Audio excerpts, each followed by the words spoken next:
10 अगस्त 1962 को पैदा होने वाला शख्स अतीक अहमद, जो कि 15 अप्रैल 2023 को इस दुनिया को हमेशा के लिए अलविदा करके चला जाता है। इस 60 वर्षों में अतीक अहमद ने ना जाने कितने बेगुनाहों को, मासूमों को, कितने ही गरीबों की जमीनों को छीना। आज हम कहते तो हैं कि ठीक है, इनकाउंटर हो गया, आपको लाइव इनकाउंटर हुआ या उसके बाद आपको उसके बेटे को मार दिया गया, ये कहीं ना कहीं जुडिशरी का फेलियर है, सिस्टम का फेलियर है, लॉ एंड ऑर्डर का फेलियर है। बट आज हम ये समझने की कोशिश करेंगे कि ये लॉ एंड ऑर्डर बनाता कौन है।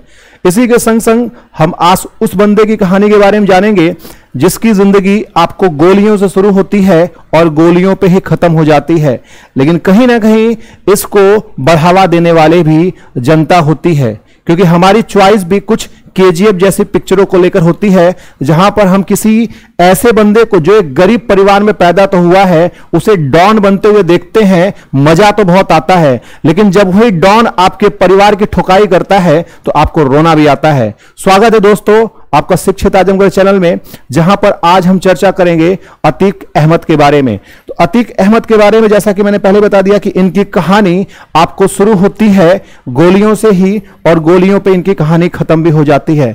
यदि मैं इनके फैमिली मेंबर के बारे में बात करूं तो आपको दिखेगा कि इनके जो पिताजी हैं, अभी पिताजी पे चर्चा करूंगा, जो कि फिरोज अहमद करके हैं। तो अगर इनके जन्म के बारे में बात किया जाए अतीक अहमद के, तो मैंने जैसा कि बताया कि इनका जन्म आपको हुआ है 10 अगस्त 1962 में। बीवी आपको दिख रही है शाहिस्ता, इनके जो भाई हैं आपको अशरफ, ठीक है, जिनकी अभी क्या इनका भी इनकाउंटर आपको हुआ। उसी के संग इनका दो बेटा उमर और अली, ये दोनों के दोनों आपको जेल में बंद हैं। और ये है आपको असद, ये भी इनकाउंटर में, आपको झांसी के इनकाउंटर में क्या हो गया, ढेर हो गया। हम यहां पे दो इनके और नाबालिग बच्चे हैं, बिकॉज ऑफ द प्राइवेसी हम इनके नामों की चर्चा नहीं करेंगे। लेकिन प्रश्न ये आता है कि जो लड़का आपको 10 अगस्त 1962 को आपको पैदा होता है और वो एक टांगे वाले का बेटा होता है, इलाहाबाद के चकिया मोहल्ले में उनके पिताजी काफी गरीब परिवार के रहते हैं, जो टांगा चलाकर क्या करते हैं, मजदूरी करते हैं और अपने घर के लोगों के सदस्यों का भरण पोषण करते हैं। लेकिन बात यह आती है कि जब आपको घर में ही तालीम अच्छी ना मिली हो तो आप एक अच्छा समाज का निर्माण नहीं कर पाते हैं। आपको इसी क्रम में 1962 से कहानी आपको आगे बढ़ती है आपको 1979 में, ठीक है, 1979 में लगभग आपको हो जाते हैं 17 वर्ष। ये 17 वर्ष, ये वर्ष आपको वो वर्ष रहता है जब आपको अतीक 17 साल का हो चुका रहता है। हर बाप का एक सपना होता है कि मेरा बेटा पढ़ लिख कर एपीजे अब्दुल कलाम की तरह एक सफल और महान व्यक्ति बने, लेकिन हर बाप की उम्मीद पे हर बेटा आपको खरा नहीं उतरता। तो ठीक वैसा अतीक के संग भी होता है। अतीक से उम्मीद इसके पिता लगाए बैठे होते कि मेरा बेटा क्लास 10 पास कर आएगा, लेकिन जैसे ही रिजल्ट आती है, रिजल्ट में इनके पिताजी कहीं ना कहीं नाखुश हो जाते हैं और रिजल्ट आपको आता है कि इनका बेटा आपको फेल हो चुका है। तो इनके फेलियर से, क्लास 10 के फेलियर से इनके पिताजी दुखी हो जाते हैं, लेकिन वहीं पे आपको अतीक तय कर लेता है कि मुझे तो पढ़ाई लिखाई नहीं करनी है, मुझे बनना है बाहुबली और मुझे बनना है डॉन। तो बहुत बड़ा डॉन बनने के लिए आपको क्या करना पड़ेगा, मर्डर करना पड़ेगा। तो ये मर्डर किए, आपको इन्होंने पहला मर्डर किया 1979 में, आप समझ 17 साल की उम्र में, 17 साल की उम्र में। और यहां पर आपको क्या होता है कि जब इनके बेटे का एनकाउंटर होता है तो यह पूछा जाता है कि एनकाउंटर सही तरीके से हुआ था कि नहीं, या लॉ ऑर्डर को तोड़ के हुआ था कि नहीं, उसके प्रूफ है या नहीं, आप समझ सकते हैं, ठीक है। आप देखेंगे कहानी, इनकी कहानी में अगर आगे बढ़ेंगे तो आपको चूंकि एक बंदा आता है चांद बाबा, जो कि जैसे ही आपको 17 साल की उम्र में मर्डर करते हैं तो कहानी आगे आपको बढ़ती है 1987 में। 1987 में तो इनको यह पता चल जाता, अतीक को पता चल जाता है कि अगर मुझे क्राइम की दुनिया में बच के रहना पड़ेगा तो डायरेक्ट मैं नेता बन जाऊं, क्योंकि नेता ही कानून को बनाते हैं। तो नेता बनने के लिए आपको क्या करना पड़ेगा, चुनाव लड़ना पड़ेगा। तो उसके लिए कहीं ना कहीं आपको बाहुबली होना पड़ेगा। मर्डर तो सभी करते हैं, लेकिन एक बाहुबली होने के लिए बाहुबली को टपकाना होता है। तो इनकी मुलाकात होती है 1987 में चांद बाबा से, ठीक है, जो कि आपको इलाहाबाद का उस समय बहुत बड़ा माफिया होता है और चांद बाबा को ये निपटा देता है 1987 में, ठीक है, सॉरी 1989 में निपटा देता है। इसी के संग संग ये उस समय जैसे ही चांद बाबा को निपटाता है, जो बाहुबली का सबसे बड़ा मुखिया होता है, यदि आपने केजीएफ देखा होगा तो केजीएफ में आपको जो रॉकी भाई रहता है, मुंबई के सबसे बड़े डॉन को टपकाने के बाद क्या होता है, सबसे ऊपर उठ जाता है, तो ठीक वही भोकाल आपको टाइट हो जाता है अतीक का। अतीक जैसे ही चांद बाबा की हत्या करता है तो पूरे इलाहाबाद में आपको प्रशासन इससे थर थर कांपती है, क्योंकि ये सन की आदमी रहता है, कब किसको ठोक दे, कब किसकी जमीन हड़प ले, इसकी कोई भी आपको गारंटी नहीं होती है। फिर ऐसे ही करते करते ये आपको उस समय आपको इलाहाबाद में 1989 में उस समय इलाहाबाद में पश्चिमी सीट पर से ये आपको विधायिका का चुनाव लड़ता है, जहां पर ये जीत भी जाता है। और आप कल्पना करके सोच में एकदम दहशत में पड़ जाएंगे कि ये बंदा उस समय आपको निर्दलीय पद पर लड़ता है, जहां पर आपको पता है कि कोई निर्दलीय का जीतना लगभग असंभव सा होता है, लेकिन इसको पता रहता है कि मेरा खौफ ही जनता के लिए काफी है कि कौन उठा है, अतीक उठा है, और जैसे मैं उठूंगा तो मैं जीत जाऊंगा। अब जब जैसे ये जीतता है तो इसको ये बात समझ में आ जाती है कि अब पार्टियों को इसकी आवश्यकता है, क्योंकि हर पार्टी हर बाहुबली को ढूंढती है कि मेरा हर जगह के लिए क्या हो, आपको एक बाहुबली पर्सन मिले जो हमको इस पार्टी को इस जगह पर जिता सके। तो कहीं ना कहीं सबसे पहले एक पॉलिटिकल पार्टी भी दोषी हो जाती है, राजनीतिक पार्टी भी दोषी हो जाती है कि हम एक गुंडे को क्यों बढ़ावा दे रहे हैं। क्योंकि इस प्रकार से सबसे पहले प्रशासन में ही क्या होता है, अपराधियों का आपको राजनीतिकरण होने लगता है। तो जब अपराधियों का राजनीतिकरण होगा तो वही कानून गलत बनाएंगे, और वही कानून जब देश के जनता पर लागू होगा और एक अपराधी कानून बनाएगा तो जाहिर सी बात है वो कानून आपको सफल होगा नहीं। तो जुडिशरी फेलियर से पहले तो ये आपको जो लेजिस्लेचर का फेलियर देखेंगे, विधायिका का फेलियर देखेंगे कि अपराधी कैसे किस प्रकार से राजनीति दुनिया में एंट्री कर पा रहे हैं।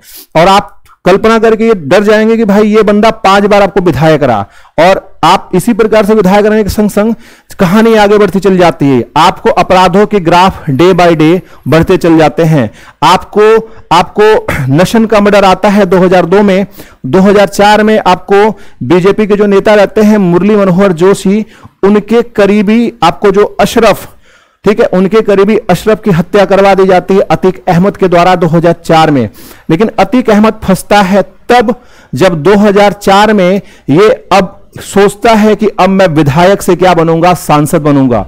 तो ये इलाहाबाद की जो पश्चिमी सीट रहती है, पश्चिमी इलाहाबाद की सीट को उसको छोड़कर ये फूलपुर से आपको उठता है चुनाव लड़ने के लिए सांसदी से। तो ये चुनाव तो जीत जाता है, लेकिन बात ये आती है कि अब जब से ये आपको सीट छोड़ा रहता है तो आपको पता है कि जो भी सीट आप छोड़ेंगे तो उस पर उपचुनाव होगा, खाली तो रहता नहीं है। तो आपको 2005 में क्या होता है, इलेक्शन होता है। अब जब इलेक्शन होता है तो उसमें जो ये सीट अपना विधायक के लिए छोड़ा रहता है तो ये सोचता है कि मेरा भाई उस पर बैठेगा। तो ये बैठाना किसको चाहता है, ये बैठाना चाहता है आपको यहां पर अशरफ, ठीक है, इसको बैठाना चाहता है। तो आपको जब इसको ये बैठाना चाहता है तो इसके अपोजिट में कौन उठता है, इसके अपोजिट में आपको उठते हैं ये उमेश राजूपाल, ठीक है। राजूपाल 2005 में उपचुनाव जीतते हैं, कहां का, आपको इलाहाबाद के पश्चिमी सीट का, ठीक है, पश्चिमी जो इलाहाबाद का पश्चिमी सीट रहता है वहां पे आपको ये जीत जाते हैं, जिनका नाम रहता है आपको राजूपाल। ये बात कहीं ना कहीं आपको इसको चुप जाती है अतीक अहमद को, अतीक अहमद को चुप जाती है कि मैं इतना बाहुबली, मेरा एक खौफ था, मेरा लोगों में सिक्का चलता था, मेरे नाम का सिक्का चलता था, मेरे सामने कोई जीत नहीं सकता था। जिस सीट को मैंने छोड़ा वो इसलिए छोड़ा कि मेरा भाई इस पे जीतेगा। लेकिन कहीं ना कहीं राजूपाल आपको जीत जाते हैं। और देखिए यहीं से कहानी आपको टर्निंग पॉइंट ले लेती है। एक जो डॉन पीक पॉइंट पे पहुंचा वो नीचे गिरेगा। नीचे कैसे गिरेगा, क्योंकि आपको इनको इलाहाबाद में बहुत बुरी तरीके से आपको दौड़ा के मारा गया था, ठीक है। आप इनका कत्ल करने के लिए आगे मतलब एक इनकी गाड़ी को ओवरटेक करके रोका गया, और रोकने के बाद दनादन आपको बहुत सारी फायरिंग की गई। इसमें इनको बहुत सारी गोलियां लगी। आप देख सकते हैं महज इनकी जब शादी हुई थी तो शादी के 9वें दिन बाद ही पति की हत्या हो गई। इनकी पत्नी का नाम है आपको पूजा पाल, ठीक है, पूजा पाल इनकी पत्नी का नाम है। तो आप समझिए कि जो विधायक थे आपको कौन, राजूपाल की हत्या हो जाती है 2005 में। और ये समझिए कि अतीक अहमद के जो आदमी थे, जब इन्होंने गोली मारा था राजूपाल को, तो ये गाड़ी में उस समय जिंदा थे। तो इनके जो आपको दोस्त थे, आपको संदीप यादव, ठीक है, उसके संग इनके और मित्र थे, दोनों लोग इनको ऑटो पे ले जाकर सोचे कि हॉस्पिटल ले जाकर इनकी जान बचा लेंगे। लेकिन आप कल्पना करके देख के डर जाएंगे कि इनको ऑटो में भी दौड़ा के मारा गया, और तब तक मारा गया जब तक ये मर नहीं गए। ठीक है, तो जैसे ही मरते हैं तो कहीं ना कहीं सहानुभूति, जनता की सहानुभूति आपको पूजा पाल की तरफ आ जाती है। लेकिन आपको ये फंसता है कौन? आपको अतीक अहमद। अतीक अहमद बुरी तरीके से फंसता है, क्योंकि ज्यादा जनता का सपोर्ट किसकी तरफ आपको आ जाता? पूजा पाल की तरफ। अब कहानी आगे आपको बढ़ती है, कहानी आगे बढ़ती है 2012 में। 2012 में फिर से ये आपको खड़ा होता है विधायकी के लिए, आपको 2012 में। लेकिन इस बार कैंडिडेट जो रहती हैं अपोजिट में, वो रहती हैं पूजा पाल। सीट वही, पश्चिमी सीट, अतीक वर्सेस पूजा पाल। लेकिन इस बार जनता आपको इस गुंडे बदमाश का सपोर्ट नहीं करेगी, और जिस दिन जनता आपको गुंडे बदमाश का सपोर्ट करना बंद कर देती है, उसी दिन से गुंडा बदमाश आपको धीमे धीमे नीचे गिरना स्टार्ट कर देता है। तो जीत किसकी होती है? पूजा पाल की। फिर उसके बाद हारता कौन है? अतीक अहमद। फिर ये कहीं ना कहीं आपको बौखलाया रहता है। 2012 की आप ये घटना याद कर सकते हैं कि इतना बड़ा माफिया था उस समय, कि जब ये चुनाव लड़ने वाला था विधायकी का, तो उस समय ऐसा कहानी कहा जाता है कि 11 जजों से ये अर्जी लगाने के लिए गया था कि मुझे जमानत चाहिए आपको चुनाव लड़ने के लिए। लेकिन उसमें से 10 जज पहले इस केस से दूर हो गए कि मैं इसमें कुछ भी नहीं कर पाऊंगा। और जब 11वें ने कुछ कहा भी, तो वो इसके पक्ष में दिया कि हम आपको जमानत देते हैं ताकि आप चुनाव लड़ सके। खैर ये 2012 के चुनाव में आपको हार गया। फिर आगे चलते हैं, 2014 का लोकसभा का चुनाव आता है, जहां पर ये आपको श्रावस्ती से चुनाव लड़ता है। 2014 में समाजवादी पार्टी के टिकट पे चुनाव लड़ता है, और इसके खिलाफ आपको खड़े होते हैं ददन मिश्रा। ददन मिश्रा के खिलाफ भी आपको ये हार जाता है। लेकिन इसकी जो गुंडई रहती है, दिन दुगनी चार चौगुनी कभी कम होने का नाम नहीं लेती है, भले से आपको पार्टी चेंज हो जाए। बात इवन यहां तक भी आ जाती है कि 2019 में आप इसकी दादागिरी को देखेंगे, तो 2019 में चूंकि इतने मुकदमे चलने के बाद, ये जेल में बंद रहने के बाद भी आपको गुंडई के बलबूते पे ये अपना जमानत भी ले लेता है। उसके बाद 2019 में देखेंगे तो आपको ये चुनाव लड़ने की कोशिश करता है आपको बनारस से। लेकिन बनारस से चूंकि इसकी जमानत आपको रद्द होने की वजह से ये मोदी जी के खिलाफ आपको चुनाव नहीं लड़ पाता है। फिर आपको घटना आती है नेक्स्ट, जो अगली घटना इसमें आएगी। मैं इसलिए ये फोटो लगाया हूं क्योंकि आप देख सकते हैं कि हम ही ऐसे चीजों को बढ़ावा देते हैं। जब तक जनता ने बढ़ावा दिया आपको, किसको? अतीक अहमद को, तब तक ये गुंडई करता रहा। लेकिन जब जनता ने बढ़ावा आपको पूजा पटेल को दिया, सहानुभूति उनकी तरफ गई, तभी जाके कहीं ना कहीं गिरफ्तार हो पाया। तो इसका मतलब जनता का जो सपोर्ट है वो सबसे ज्यादा मैटर करता है। हम कहीं ना कहीं सबसे बड़े दोषी हम रहते हैं, जो सबसे पहले हम क्या करते हैं, एक डॉन को ही ज्यादा बढ़ा चढ़ाकर दिखाते हैं। इस केस में जो पूजा पटेल के पति की जो हत्या होती है राजू पटेल की 2005 में, तो आपको इसके जो मुख्य गवाह रहते हैं, इनका नाम रहता है उमेश पाल। यहां से कहानी आप सभी जानते होंगे। उमेश पाल की आपको कुछ दिन पहले ही हत्या कर दी जाती है, लगभग 3 महीने हो गए हैं, तो हत्या कर दी जाती है। ये आखिरी गवाह रहते हैं जिनके बलबूते पे आपको अतीक अहमद को क्या हो सकती, सजा हो सकती थी भयानक वाली। लेकिन अतीक अहमद ने ठान लिया कि मैं अपने आप को जो कलंक लगा उसको मिटा करूंगा, और मिटाने का सबसे अच्छा तरीका क्या है कि आप इसको ही साफ कर दीजिए। ठीक है, तो ये पूरी कहानी रही है। तो ये तो मैंने सिर्फ एक वो बताया कि हत्याएं देखेंगे बहुत सारी, मैं हत्याओं पे जाऊंगा तो एक लंबी थ्योरी बन जाएगी, वो आपको जानने की जरूरत नहीं है। लेकिन आप देखेंगे इस कहानी में आपको क्या देखने को मिलेगा कि ये बंदा बहुत से मर्डर करता है, बहुत सारे लोगों की जमीनें छीन लेता है। लेकिन कहीं ना कहीं इसका अंत तब आता है जब आपको इसके अपोजिट में यह हारना स्टार्ट करता। तो हारना कब? आप भाई जीत रहे हैं, आप जीत रहे हैं, चुनाव जीत रहे हैं, तो जनता आपको सपोर्ट कर रही है तो जीत रहे हैं, या आप एक बार डर के चलते जीत गए लेकिन आपको लोग पसंद नहीं कर रहे हैं। तो सबसे पहले मेरा मानना है कि जनता ही सबसे बड़ी इसमें दोषी है। जुडिशरी या आपको पॉलिटिकल पार्टी, ये तो बाद में मैं कहूंगा, क्योंकि जनता ही सबसे बड़ी दोषी है। अब कभी भी देखेंगे हम डॉन वाली पिक्चरों को बहुत बड़े पैमाने पर हिट करवाते हैं, लेकिन कोई अच्छी लेवल की पिक्चर आएगी तो उसको हम अच्छे खासे में हिट नहीं करवाते हैं।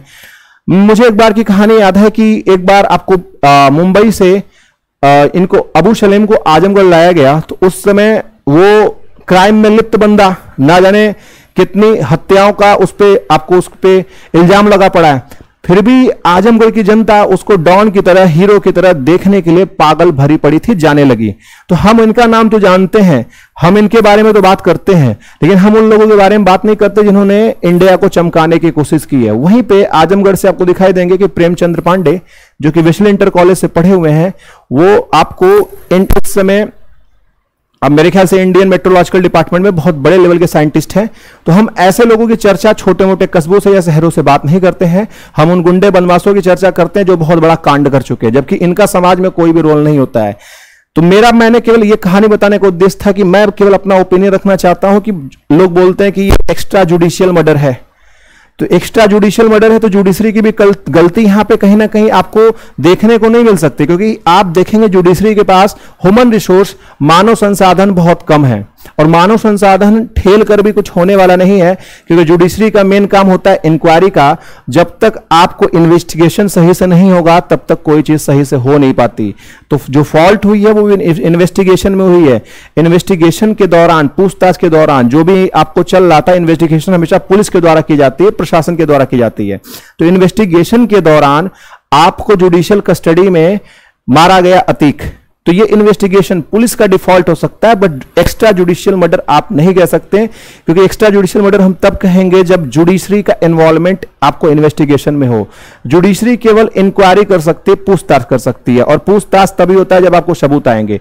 तो जब तक हम जुडिशरी को इन्वेस्टिगेशन का पार्ट नहीं बनाएंगे, इन्वेस्टिगेशन मतलब क्या कि पुलिस के ऊपर सर्वे सर्वा नहीं बनाएंगे कि किस तरीके से इन्वेस्टिगेशन चल रहा है, और इन्वेस्टिगेशन में डायरेक्ट एक्शन लेने का अधिकार आपको जज को नहीं देंगे, तब तक जुडिशरी बहुत ज्यादा पावरफुल होगी नहीं। ठीक है, तो मेरे ओपिनियन में यह मानना है कि जनता ही सबसे पहले प्रमोट करती है, उसके बाद एक्स्ट्रा जुडिशियल मर्डर या लॉ एंड ऑर्डर क्या होता है आपको बिगड़ सकता है या बन सकता है। तो जैसे जनता थी उस समय का यूपी कुछ और था, इस वजह से ये हीरो बन गया, लेकिन इस समय का उत्तर प्रदेश कुछ और है, इस वजह से आज के टाइम ये जीरो बन गया।